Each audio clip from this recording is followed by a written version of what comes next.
Thank you for turning to page 121. Today we're going to jump into the Fiend Folio, and we're going to take a look at a kind of an odd, fun monster. Isn't that what Fiend Folio was full of? This book came out in 81 and was from Great Britain.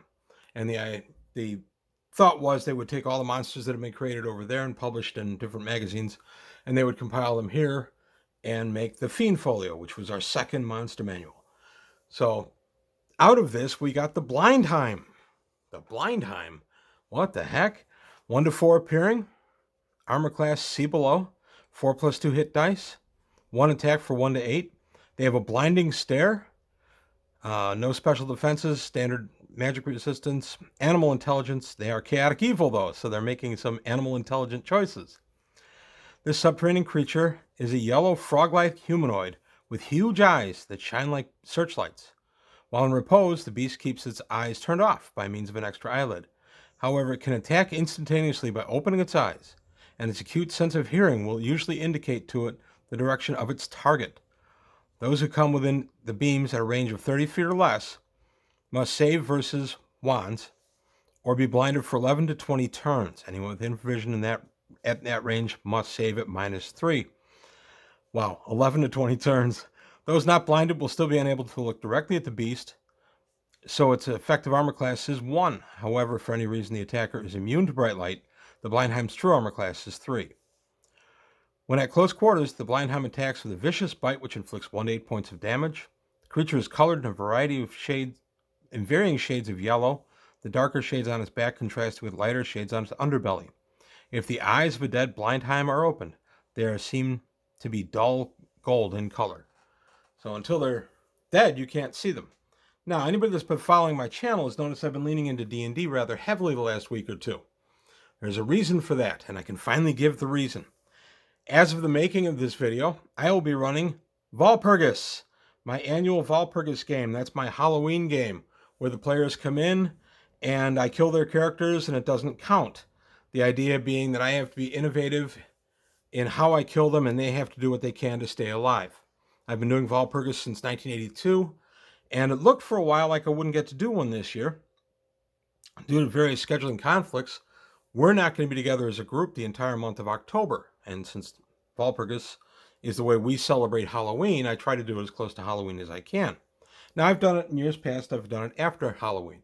But I decided this year I'd do it well before Halloween. They don't even know. So we're going into a game tonight that they think is just a standard campaign I've been running. For their characters now 8th to 10th level in that campaign, and they think it's a normal game. And as the game progresses, they're going to note that I'm pulling out some really crummy encounters like the Blindheim. And then they're going to realize, oh my goodness, this is a Walpurgis game. So it's the first surprise Walpurgis I've ever done. I love Walpurgis. It's a lot of fun. It's a lot of work.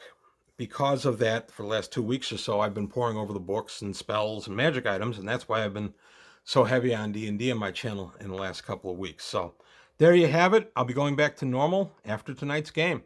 This video will post, by the way, I'm making this video the afternoon of the game. This video will post the day after the game. So haha, won't help my players at all. They don't know what's coming. Back to the Blindheim. I like this guy. I've used him a little bit in my dungeons, but I learned quickly not to put him in much at all.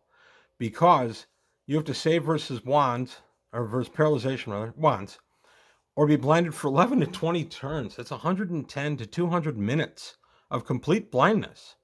And anyone with infravision must save at -3. Interestingly, it doesn't say that it has to be a situation where they're using infravision, just if they have infravision. So I would give all 12 dwarves, elves, halflings, half-elves, half-orcs, -3 to save versus this, whether it's good lighting conditions or not, simply because they're just having something flash into their eyes when they're used to more dark situations, even if they happen to have a continual light going on. Anybody who's looked into an LED light while in a brightly lit room knows exactly what I'm talking about, and that's how this guy would be. Blindheims are deceptively dangerous.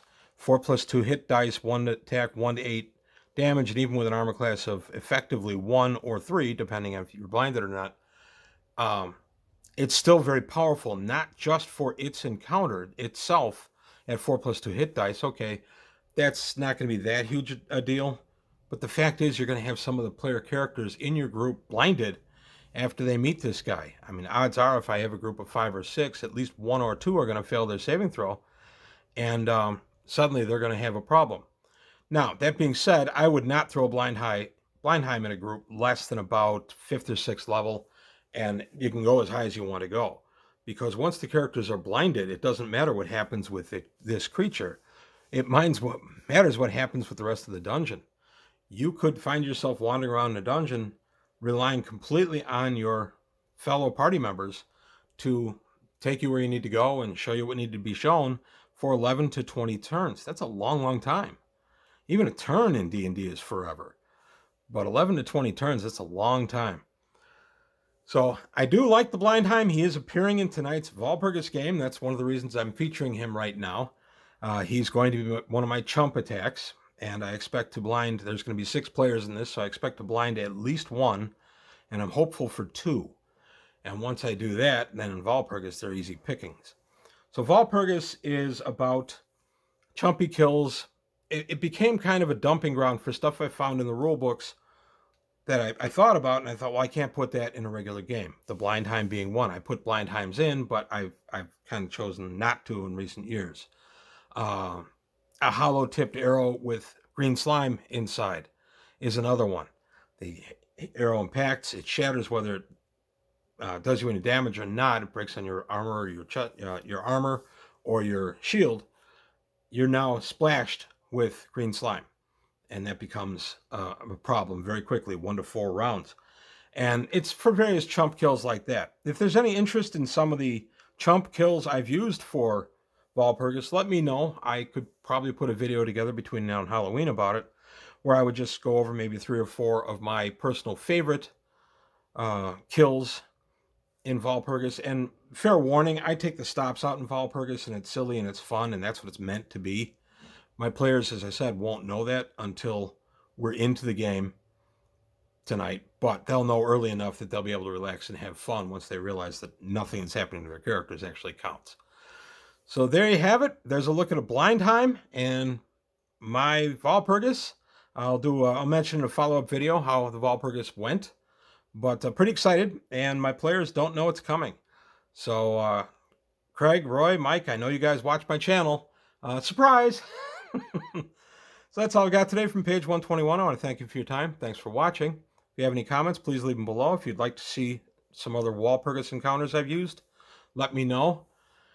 Please take a look at the Patreon. Help me out there if you can. I'm still trying to expand the channel, so please subscribe also. And that's all I've got for today. Thanks for watching, and I'll see you next time on page 121.